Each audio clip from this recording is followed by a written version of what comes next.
தினமொரு வசனம். ஏசாயா 29வது அதிகாரம் வசனம் 13.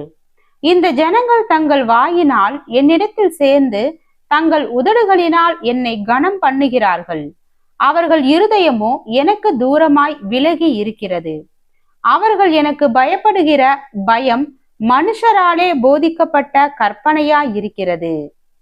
விளக்கம்: தேவனுடைய நோக்கங்களை நிறைவேற்றாத, தேவனுடைய விருப்பங்களை முக்கியமாக கொள்ளாத அனைத்து ஆன்மீக சம்பந்தமான வழிபாடுகளையும் தேவன் எப்போதும் வெறுக்கவே செய்கின்றார்.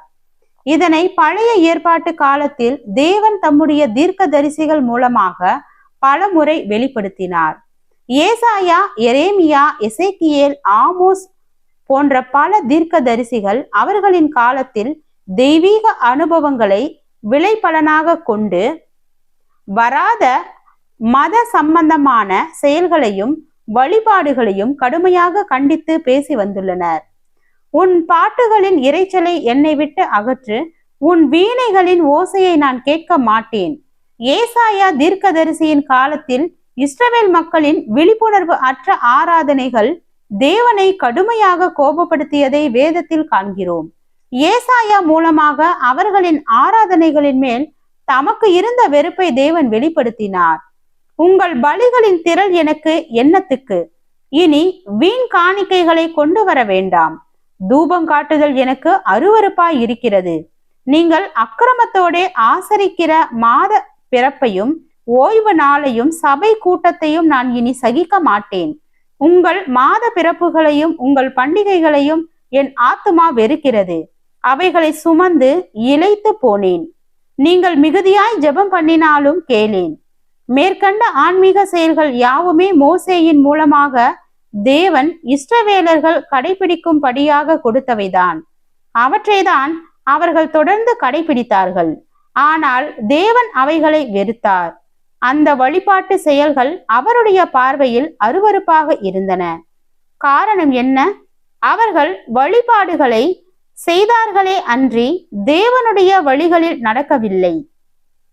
அவர்களிடம் தேவன் சொல்லியிருந்த ஆன்மீக செயல்கள் இருந்தன.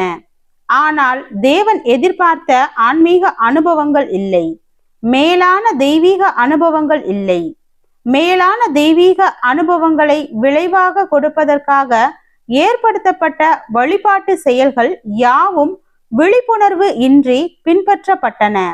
அங்கே திரண்ட வழிபாடுகளை குறித்த பெருமை பாராட்டல் இருந்ததே அன்றி தேவனுக்கு பெருமை சேர்க்கும்படியான எந்த ஆவிக்குரிய கனிகளும் இல்லை. ஆம், ஆன்மீக ஈடுபாடு அல்லது ஆவிக்குரிய வாழ்க்கை என்பது நம்முடைய குணங்களிலே, சுபாவங்களிலே, அணுகுமுறைகளிலே, பண்பு நிலைகளில், செயல்களிலே பிரதிபலிக்க வேண்டும். குணங்கள் மூலமாகவும் உயர் பண்புகள் மூலமாகவும் சிறந்த செயல்கள் மூலமாகவும் நம்முடைய ஆவிக்குரிய ஈடுபாட்டின் நிலை அறியப்படவும் தெரியப்படவும் வேண்டும். ஜெபம். தேவனுக்கு ஸ்தோத்திரம். தேவனே, நாங்கள் எங்களுடைய வாழ்க்கையில் உம்முடைய தொடுதலை உணர்ந்து உம்முடைய சித்தத்தின்படி வாழ கிருபை பாராட்டும். ஆமென்.